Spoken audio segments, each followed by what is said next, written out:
Hello everyone, आज हम लोग पढ़ने वाले हैं क्लास 10th की इंग्लिश की बुक फर्स्ट फ्लाइट से chapter number 8 Mijbil the otter. इसके राइटर हैं गेविन मैक्सवेल। तो चलिए इस चैप्टर को शुरू करते हैं। आई होप ये वीडियो आपके लिए यूज़फुल होगी। इस चैप्टर का नाम है मिजबिल द ऑटर, यानी ऑटर का नाम मिजबिल है जिसे राइटर ने पाला है। तो चलिए देखते हैं। राइटर, जो कि स्कॉटलैंड में एक जगह है कैम्सफेयरना, वो वहाँ कॉटेज में रहते थे। उन्होंने एक डॉग पाला था जिसका नाम था जॉनी। जब जॉनी मर जाता है, राइटर सोचते हैं कि वो दोबारा डॉग को नहीं पालेंगे। आगे वो बताते हैं कि 1956 को वो अपने दोस्त के साथ इराक के एक जगह जिसका नाम था बसरा वहाँ जा रहे थे। और बसरा जाते हुए उनके माइंड में एक बात आई कि वो डॉग की जगह एक ऑटर पालेंगे। ऑटर मीन्स ऊदबिलाव। और जब उन्होंने अपनी इस आइडिया को अपने दोस्त से कहा तो उनके दोस्त ने कहा कि ऑटर उन्हें टिग्रिस मार्सेस में मिल जाएंगे। वहाँ पर अरब्स ऑटर को पालते हैं और वहाँ पर ऑटर कॉमन है। चूँकि राइटर और उनके दोस्त बसरा कॉन्सुलेट जनरल के पास जा रहे थे ताकि वो मेल कलेक्ट करे और उनका आंसर दे। और वो मेल कहाँ से आने वाला था? वो मेल यूरोप से आने वाला था। लेकिन जब वो कॉन्सुलेट जनरल के पास जाते हैं तो वो ये पाते हैं कि उनके दोस्त का मेल तो आ गया था, लेकिन राइटर का मेल नहीं आया था। राइटर ने इंग्लैंड में एक लेटर लिखा कि उन्हें मेल नहीं मिला है, लेकिन 3 दिनों तक कुछ नहीं हुआ। उन्होंने टेलीफोन से बात करने की कोशिश की, लेकिन टेलीफोन में बात करने के लिए एडवांस में 24 आवर्स पहले बुक करना होता था। राइटर ने टेलीफोन करने के लिए बुक किया और पहले दिन जब उन्होंने फ़ोन किया तो नेटवर्क कवरेज एरिया से बाहर था। दूसरे दिन रिलीजियस हॉलीडे की वजह से बात नहीं हो पाई और तीसरे दिन भी किसी वजह से बात नहीं हो पाई। उनका दोस्त चला जाता है और फाइनली 5 दिनों के बाद राइटर को मेल मिल जाता है। वो मेल लेकर जब अपने बेडरूम में पहुंचते हैं तो वो ये देखते हैं कि फ्लोर पर 2 अरब पालथी मार कर बैठे हैं। जब वो राइटर को देखते हैं तो वो उठते हैं और राइटर के दोस्त का लेटर वो राइटर को दे देते हैं। उस लेटर पे लिखा होता है कि ये लो तुम्हारा ऑर्डर, यानी कि राइटर के दोस्त ने उन्हें ऑर्डर गिफ्ट किया था। जब राइटर ऑर्डर को देखते हैं तो वो बहुत खुश हो जाते हैं। वो जो क्रिएचर था यानी ऑर्डर था, वो कैसा लग रहा था? जैसे मध्यकाल में एक काल्पनिक ड्रैगन के बारे में कही जाती थी, ऑटर ड्रैगन की तरह ही दिखता था। वो सर से लेकर पैर तक कीचड़ से भरा हुआ था और जब वो बोरे से बाहर निकलता है तो वो अपने बदन को झाड़ता है जिससे कि उसके बदन में लगी हुई कीचड़ फर्श पर आ जाती है। चूँकि ऑटर के बदन में कीचड़ लगी हुई थी, क्योंकि ऑटर पानी में रहना पसंद करता है और कीचड़ में रहना पसंद करता है, और इसलिए ऑटर के बदन पर कीचड़ लगा हुआ था। और राइटर को ऑटर का कलर देखने के लिए 1 महीने का वक्त लग गया, यानी कि वो 1 महीने तक उस ऑटर को नहाते रहे, साफ करते रहे। और 1 महीने के बाद ऑटर के बदन का कलर क्या है, उसके फर का कलर क्या है, ये राइटर को देखने मिला। वो अपने ऑटर का नाम मिजबिल रखते हैं और पहले साइंस में ऑटर का कोई साइंटिफिक नाम नहीं था। ऑटर एक ऐसी प्रजाति का था जो कि विज्ञान के लिए, साइंस के लिए पहले से अनजान था। और लंबे समय के बाद जूलॉजिस्ट ने ऑटर का नाम लुट्रोगेल पर्सिपिसिलेटा मैक्सवेल ही रखा, या फिर सिर्फ मैक्सवेल्स ऑटर रखा। ऑटर को पाकर राइटर खुश थे, लेकिन 24 घंटों तक मिजबिल ना तो राइटर का विरोधी था और ना ही राइटर से दोस्ताना था, सिर्फ वो दूरी बनाए हुए था। उसने राइटर के पलंग से जितना दूर हो सके उतना दूर फर्श पर सोना पसंद किया। दूसरी रात मिजबिल रात के समय दूसरे पहर में राइटर के पलंग पर आ जाता है और राइटर के घुटने के मोड़ में तब तक सोता रहा जब तक सुबह नौकर चाय नहीं ले आया।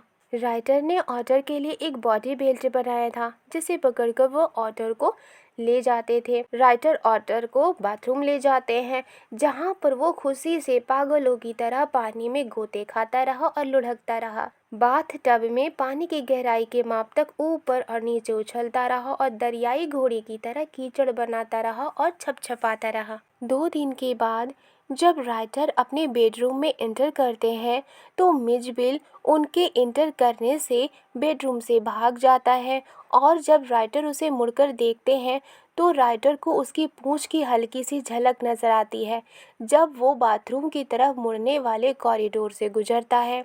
जब तक वो वहाँ पहुँचते हैं ऑटर बाथटब के कोने पर था और क्रोमियम के नलों पर अपने पंजों से फूहड़ पने से कुछ करने की कोशिश कर रहा था। राइटर हैरानी से देखते रहे कि ये क्या कर रहा है। 1 मिनट से भी कम समय में ऑटर नल को इतना खोलने में कामयाब हो जाता है कि उसमें से पानी टपकने लगता है और 1 या 2 क्षणों में ही पूरे प्रेशर के साथ नल से पानी गिरने लगता है। वो पूरी प्रवाह प्राप्त करने में सफल हो जाता है, यानी कि नल को इतना खोल देता है कि उस नल से पानी गिरने लगता है। आगे लिखा है, राइटर ने ऑटर के लिए जो बेल्ट बनाया था उस पट्टे के राइटर के पीछे मिजबिल आने लगा था। जब राइटर उसका नाम पुकारते थे तो वो राइटर के पास चला जाता था। वो अपना ज़्यादातर समय खेलने में बिताता था। वो कई घंटे एक रबड़ की बॉल को कमरे में घुमाता रहता था। लेकिन एक ऑटर का रियल गेम होता है जब वो अपनी पीठ के बल लेटकर छोटी छोटी चीज़ों के साथ अपने पंजों के जरिए बाजीगरी करता है। मिज का समय बिताने के पसंदीदा खिलौने कंचे थे। वो अपनी पीठ पर लेटकर 2 से ज़्यादा को अपने चौड़े सपाट पेट पर बगैर किसी फर्श पर गिराए ऊपर नीचे घुमाता। आगे लिखा है, बसरा में दिन पीसफुल्ली बीत गए, लेकिन मिज को फ्यूचर में इंग्लैंड और कैमसफेरना ले जाने के खतरे से डर रहा था। लंदन जाने वाली ब्रिटिश एयरलाइन जानवर को नहीं ले जाती थी, इसलिए राइटर ने दूसरी एयरलाइन से पेरिस की बुकिंग करवा ली और वहां से लंदन की बुकिंग करवा ली। एयरलाइन ने ये रिक्वेस्ट किया कि राइटर मिज को यानी मिजबिल को 18 इंच के डिब्बे में बंद करे और उसे वो फर्श पर अपने पैरों के बीच में रखे।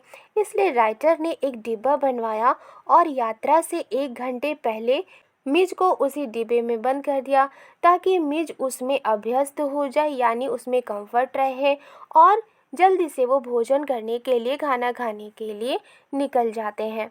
जब वो वापस लौटते हैं तो वहाँ पर एक हैरानी भरा दृश्य देखते हैं। बक्से में पूरी तरह शांति थी, लेकिन उसके जो छेद थे और ढक्कन के चारों तरफ की दीवारों में से खून निकलकर सूख गया था। वो जल्दी से उस डिब्बे का ताला खोलते हैं और ढक्कन को फाड़कर खोल देते हैं और मिस थका हुआ और खून से लथपथ साउंड करता हुआ वो राइटर के पैरों से लिपट जाता है। उसने बक्से की लाइनिंग को खरोच दिया था। जब राइटर ने आखिरी चीज फाड़ी जिससे कोई नुकीला किनारा न बचे, तब तक एयरलाइन को सिर्फ 10 मिनट बचे थे और हवाई जहाज 5 मील दूर था।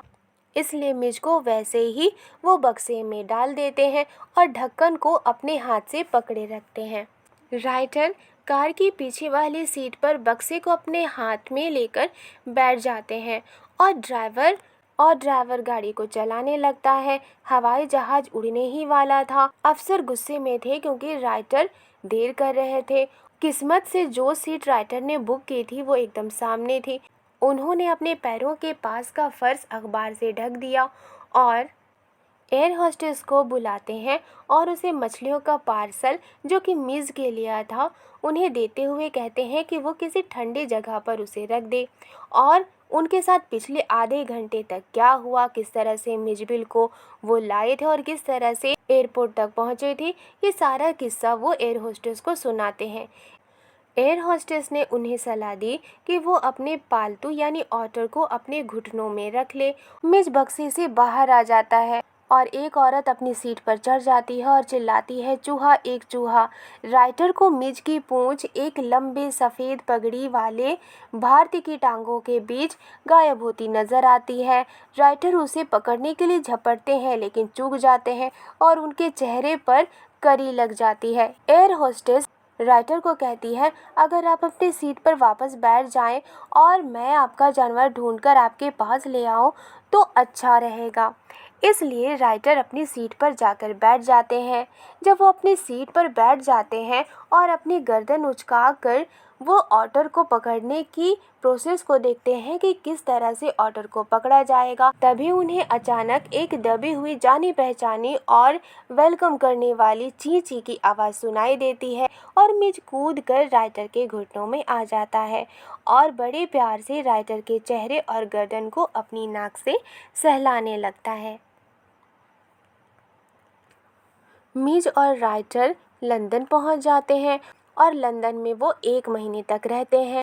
वो कई घंटे तक चुने हुए खिलौने जैसे पिंग पोंग बॉल, कंचों, रबर के फूलों और एक कछुए के कवच से जो राइटर उसे उस जगह से लाए थे, यानी कि बसरा से लाए थे, उन सारी चीज़ों से ऑटर घंटों तक खेलता रहता था। वो पिंग पोंग बॉल से उसने अपनी तरह का एक खेल इन्वेंट किया था जिसमें वो लगभग आधे घंटे तक बड़े ही चाव से खेलता रहता था। एक सूटकेस जो राइटर इराक से लाए थे, वो सूटकेस टूट चुका था, यहाँ तक कि उस सूटकेस के ढक्कन को बंद करने पर वो एक ओर से उड़ जाता था और ढक्कन के ऊपर स्लोप बन जाया करती थी। मिज को ये पता चलता है कि अगर ढक्कन के उठे हुए भाग से अगर बॉल को गिराया जाए तो वो लुढ़क कर दूसरे किनारे पर पहुंच जाती थी। ऑटर बॉल को सूटकेस के ढक्कन के ऊपर रख कर लुढ़काता था और दूसरे किनारे पर उसे पकड़ता था, फिर उस बॉल को लुढ़काता था और उसे पकड़ता था। इस तरह से ऑटर खेल खेलता था। घर के बाहर राइटर ऑटर को डंडे पर कसरत करवाते थे जैसे कि वो एक कुत्ता हो। मिज ने जल्द ही लंदन की गलियों में उन रास्तों पर चलने की कुछ खास पक्की आदतें सीख ली थीं। राइटर के मकान के सामने एक मंजिला स्कूल था जिसके सामने की जगह पर 1-2 फुट ऊंची छोटी दीवार थी।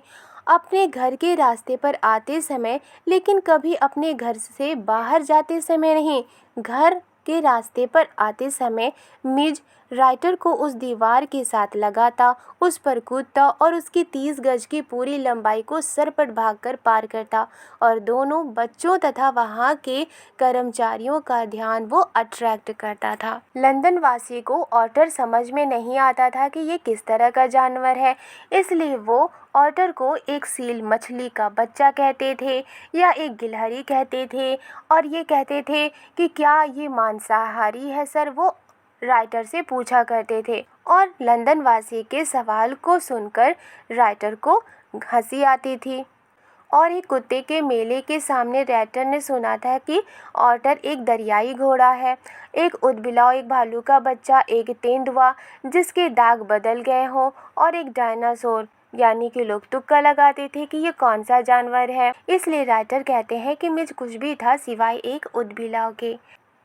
लेकिन वो सवाल जिसे कि राइटर उसे सबसे ज़्यादा अंक देते एक गली में गड्ढा खोदने वाले मजदूर से आया, यानी मजदूर ने उनसे एक क्वेश्चन पूछा था। जैसे ही राइटर मजदूर के निकट जाते हैं वो उसे हैरानी से और अपमानित करने वाले भाव से देखता है, जैसे कि वो राइटर को ये बताना चाह रहा हो कि वो इंसान नहीं है जिसके साथ ये मजाक किया जा सके।